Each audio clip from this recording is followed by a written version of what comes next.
Hey there, it's David Cinelli here, a realtor with Royal Page Signature.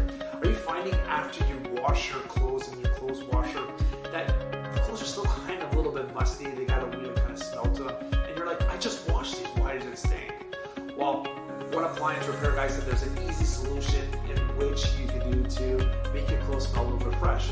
After every single wash, what you want to do is leave the door open for about 3 or 4 hours. Make sure that the whole inside of your washer dries out before putting another load in. This should really reduce all that smell. But if you're still finding that the smell is still kind of there, still kind of getting a little musty, another trick you can do is fill your soap dispenser with a couple of cups of vinegar, and in the drum of the washer, put some baking soda, and then run a cycle as high as heat as you possibly can, and that should wash away any of that smell. Because sometimes there may be a little bit of mildew growing around the circle, but this baking solution and vinegar should really combat that and should clean it out.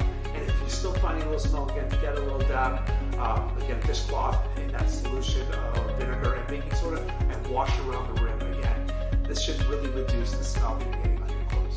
Have a wonderful day.